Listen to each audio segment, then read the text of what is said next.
Kung meron kang maliit na negosyo ngayon at gusto mo itong mapalaki, o kung nagbabalak kang magsimula ng sarili mong negosyo, para sa iyo ang videong ito. Karamihan sa atin ngayon ay nagka-interes na sa ideya na magsimula ng sariling negosyo. Ayon sa ibinahaging data ng Philippine Statistics Authority noong 2023, mahigit sa 1 milyon ang mga nag-ooperate na negosyo dito sa ating bansa. At 99.58% dito ay mga micro, small at medium enterprise. Meron tayong iba't ibang dahilan kung bakit gusto nating magnegosyo. Posibleng sawa ka na sa iyong trabaho at naghahanap ka ng ibang income opportunity. O di naman kaya ay gusto mong gawin ang mga bagay na passionate ka at ibahagi ito sa iba. Posible rin ang dahilan mo ay pinansyal. Gusto mong dagdagan ang iyong income sources at kumita ng mas malaking halaga. Gusto nating magnegosyo dahil alam natin na mas maganda itong option sa long term kumpara sa pagtatrabaho. Kapag napatakbo natin ng maayos ang ating negosyo, mabibigyan tayo nito ng financial freedom. Katulad nilang sa nangyari ng anak ng isang kusinero na nagsimula lang sa isang maliit na negosyo hanggang sa lumaki ito at nakilala ng karamihan. Ang pangalan ng batang ito ay Tony. Bata pa lang si Tony ay na-expose na siya sa restaurant business dahil sa itinayong restaurant ng kanyang magulang. Tumutulong siya sa paghuhugas ng plato, paglilinis ng mesa at pag-serve sa mga customer. Ang maagang karanasan na ito ay ang dahilan kung bakit gusto rin niyang magtayo ng sarili niyang negosyo sa kanyang paglaki. Dahil sa pagsusumikap ng kanyang magulang, nakapagtapos siya ng pag-aaral sa University of Santo Tomas at nagkaroon ng degree sa Chemical Engineering. Noong 1975, sinimulan na niyang pasukin ang mundo ng pagnenegosyo gamit ang kapital na hiniram niya sa kanyang magulang. Nag-franchise siya sa Magnolia na ang main product ay ice cream. Pero kalaunan ay namalaya ni Tony na hindi ito nag-generate ng sapat na pera. Kaya ang ginawa niya ay sinubukan niyang dagdagan ang kanyang produkto at inobserbahan kung alin ang gugustuhin ng mga tao. Dinagdagan niya ito ng burger, fried chicken at french fries. At dahil sa desisyon na ito, unti-unti nang dumami ang kanyang mga customer hanggang sa umabot sa point na palaging puno ang kanyang restaurant at kailangan na niyang mag-expand para matumbasan ang demand ng mga tao. Kaya noong 1978, napagkasunduan ni Tony at ng kanyang mga kapatid na magdagdag ng 6 na restaurants. At ang main product ay burger at hindi na ice cream at pinangalanan nila itong Jollibee. Ang Jollibee ngayon ay ang nangungunang fast food chain dito sa ating bansa na merong over 1,500 outlets sa buong mundo at merong mahigit 36,000 employees. At kung akala mo na competitor ng Jollibee ang Mang Inasal, Chowking, Greenwich at Burger King, ang mga kumpanyang ito ay iilan lamang sa mga kumpanyang under ng Jollibee Foods Corporation. Ang istorya ni Tony Tan Caktiong, kung paano siya nagsimula at kung ano siya ngayon, ay isang magandang istorya na magagamit natin bilang isang inspirasyon.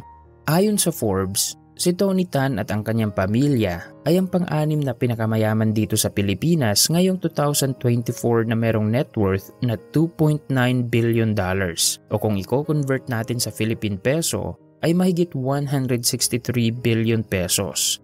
Lahat ng mga business owner ay gusto ring makamtan ang achievement na katulad kay Tony Tan. Kahit gaano pa kaliit ang negosyo na meron tayo ngayon, goal natin na mapalaki ito sa hinaharap. Pero ang problema ng maraming business owner ay wala silang strategy sa pagpapalaki ng kanilang negosyo. Akala nila na sapat na ang magbukas ka ng tindahan, hintayin na merong bibili at yun na yun. Gagawin nila ito araw-araw at aasa na baka bukas ay lalago ang kanilang negosyo. Marami pong mga bagay ang pwede mong gawin maliban sa pagbukas ng tindahan at paghahanap ng customer. Ngayon ay ibabahagi ko sa iyo ang 5 business strategies na pwede mong gamitin para mapalaki mo ang iyong negosyo. Ang business strategy ay isang tool na makakatulong sa iyo sa pag-abot ng mga goal mo sa iyong negosyo. Ito ang iyong magsisilbing guide sa paggawa ng mga desisyon at kung paano i-position ang iyong negosyo sa market. Kaya napakahalagang matutunan mo ang 5 business strategies na ito. Pero bago natin talakayin ang unang strategy, pag-uusapan muna natin ang 5 batayan sa growth ng iyong negosyo. Una ay ang revenue. Ang revenue ay ang kabuuang perang pumapasok sa iyong negosyo. Ito yung tinatawag na gross income. Halimbawa, kung meron kang produkto na worth 100 pesos at kung ang nabenta mong produkto sa loob ng isang taon ay 1,000 piraso, ang total revenue ng iyong negosyo ay 100,000 pesos. At kung naging 200,000 pesos ito sa susunod na taon at lalo pang lumaki sa susunod na mga taon, doon mo masusukat ang growth ng iyong negosyo. Pangalawa, Profit. Ito naman yung net income o pera na kinita mo pagkatapos mong isubtract ang expenses sa iyong capital. Halimbawa, kung ang puhunan mo sa iyong produkto ay 50 pesos at binenta mo ito ng 100 pesos, meron kang profit na 50 pesos at 100% na profit margin. Pero marami pang expenses ang negosyo.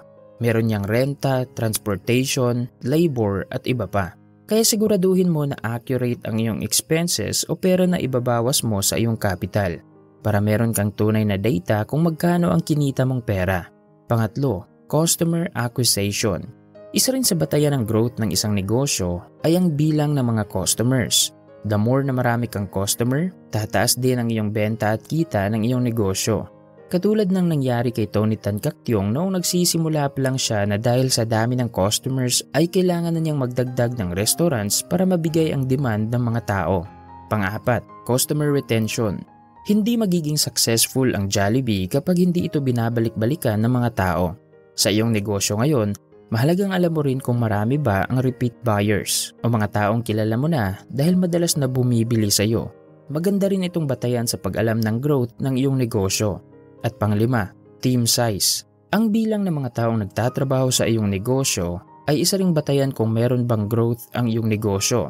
Katulad ng Walmart, ang pinakamalaking retail store sa buong mundo, ay merong mahigit 2.3 million employees. Ang number na ito ay ang nagre-representa sa kakayahan ng isang negosyo. Mahalagang pag-aralan mo ang 5 bagay na ito at gawan din ng data at tracker para meron kang ideya kung saang bahagi ng iyong negosyo ang dapat gawa ng improvement. Halimbawa, kung marami ang iyong mga repeat buyers tapos maliit pa rin ang iyong profit, pwede mong trabahuin na mag-acquire ng customer, mag-hire ka ng tao o di naman kaya itaasan mo ang presyo ng iyong produkto. Kapag meron kang alam sa 5 bagay na ito, madali na lang sa iyo ang paggawa ng adjustment at makakapagdesisyon ka ng maayos. Ngayon na alam mo na ang 5 bagay na sumusukat sa laki ng iyong negosyo, kailangan mo namang matutunan ang 5 strategies na pwede mong gamitin sa pagpapalago ng iyong negosyo. At ang unang strategy ay mag-hire ka ng tamang tao. Hindi lalago ang isang negosyo kung ang mga taong nagtatrabaho dito ay walang passion sa kanilang mga ginagawa. Yung iba ay madalas na late, yung iba naman ay nagtatrabaho lang para kumita ng pera at walang pake kung hindi nila nagawa ng maayos ang kanilang trabaho. Kaya napakahalagang i-hire mo ang mga tamang tao, yung taong merong skill at passion sa kanyang ginagawa. Bilang isang business owner, kailangan mo ring maging isang mabuting leader. Kailangan mong ipaalam at ipaintindi sa iyong mga employee ang mission at vision ng iyong kumpanya at siguraduhin mo na kasama ang iyong mga employee sa paglago ng iyong negosyo. Isa sa dahilan kung bakit karamihan sa mga employee ay walang passion sa kanilang trabaho, hindi dahil wala silang skill, kundi dahil ramdam nila na parang walang bilang ang kanilang ginagawa at parang hindi sila na-appreciate sa kanilang pagsusumikap. Kaya siguraduhin mo na meron kang reward system sa iyong mga employee at iparamdam mo rin sa kanila na mahalaga sila sa iyo. Kapag meron kang masisipag at passionate na mga employee, makikita mo rin ang mabilis na paglago ng iyong negosyo. Ito ang unang strategy na binahagi ko sa iyo dahil ito ang pinakamahalaga sa lahat. Siyempre, ang paglago ng isang negosyo ay kasama rin ang pagdami ng mga tauhan. Kaya siguraduhin mo na mag-hire ka ng mga tao na merong skill at passion sa kanilang trabaho. Strategy number 2. Mag-focus ka sa customer service. Ang pagbibigay ng magandang serbisyo at mabuting pakikitungo sa iyong mga customer ay mahalagang practice na makakatulong sa paglago ng iyong negosyo. Hindi lang sapat na nakapagbenta ka sa ngayon. Kailangan mo ring mag-isip long term at maghanap ng paraan kung paano mabigyan ng magandang experience ang iyong mga customer. Ang strategy na ito ay common na ginagamit ng mga malalaking kumpanya. Isa ito sa dahilan kung bakit nakapag-acquire sila ng maraming customer at lumakas ang kanilang benta. Kung maganda ang pakikitungo mo sa iyong mga customer, mataas ang chance na maging loyal sila sa iyong negosyo at ulit na bibili dahil sa satisfaction na binibigay mo sa kanila. At sa ganitong experience, maire-rekomenda ka rin nila sa kanilang mga kaibigan na siyang magdudulot ng pagdami ng iyong customer. Ang magandang customer service ay isa sa effective strategy para magkaroon ng magandang reputasyon ang iyong negosyo. Kaya wag mo itong baliwalain. Mag-isip ka ng mga paraan kung paano i-improve ang experience ng iyong mga customer. At kung meron kang mga employee, mahalagang turuan mo rin sila na makipag-communicate ng maayos dahil sila ang madalas na humaharap sa mga customer. Sa dami ng mga negosyo ngayon at sa taas ng kompetisyon, Kailangan mong gumawa ng paraan kung paano magkaroon ng edge ang iyong negosyo at kung paano ito i-position sa market. At ang pagbibigay ng magandang customer service ay isang magandang strategy na pwede mong gamitin. Strategy number 3. Pag-aralan mo ang iyong mga competitors. Isa sa magandang strategy na kailangan mong gawin para lumago ang iyong negosyo ay ang mag-acquire ng karunungan. I-apply mo sa iyong negosyo ang iyong mga nalalaman pero kailangan mo ring pag-aralan ang mga ginagawa ng iyong competitors. Kung babalikan natin ang istorya ni Tony Tan Caktiong at kung paano niya pinalago ang Jollibee, isa sa mabuting desisyon na ginawa niya ay pinag-aralan niya ang konsepto ng McDonald's. Na-inspire siya dito at in-apply niya ito sa sarili niyang negosyo. Kahit challenging, maganda pa rin na marami kang competitor dahil dito mo malalaman na merong demand sa industry na iyong pinasukan. Ang kailangan mo lang na gawin ay maging creative. Pag-aralan mo ang ginagawa ng iyong mga competitor kung ano ang nag-work sa kanila. Tapos gawan mo ito ng improvement at i-apply sa iyong negosyo. Ang ganitong strategy ay matutulungan kang magkaroon ng maraming kaalaman sa mga bagay na dapat mong iwasan at mga bagay na kailangan mong gawin. At ang kagandahan kapag marami kang alam, mabilis ka ring makapag-adapt sa pagbabago ng demand sa market. Strategy number 4. Mag-adapt ka kung kailangan. Dahil ang pagbabago ay isa sa realidad ng ating mundo, mahalagang isama mo rin sa iyong business strategy ang mag-adapt. Ang strategy ito ay hindi lang na-a-apply sa negosyo. Magagamit din natin ito sa ating personal na buhay. Walang negosyo na magtatagal kapag hindi ito marunong mag-adapt. Tingnan na lang natin kung ano ang nangyari sa Nokia at BlackBerry. Kahit sila ang leading producer ng cellphone noon, hindi na natin sila kilala ngayon dahil hindi sila nakasabay sa pagbabago. Imagine kung hindi nag-adapt si Tony Tan Caktiong. What if nag-stick lang siya sa pagbibenta ng ice cream noon at hindi niya dinagdagan ang kanyang menu? O paano kung nakontento na siya sa 7 branch ng kanyang restaurant at hindi niya inadapt ang business system ng McDonald's? Paniguradong hindi makikilala ng mga tao ang Jollibee ngayon. Kaya mahalagang obserbahan mo ang iyong negosyo ngayon. Alamin mo kung saang bahagi ang dapat gawa ng improvement at baguhin mo ito base sa current demand ng market. Gumawa ka rin ng tracker at i-review mo every quarter ang performance ng iyong negosyo. Strategy number 5. I-reinvest mo ang iyong kita. Ito ang pinaka-obvious na parte sa pagpapalaki ng isang negosyo.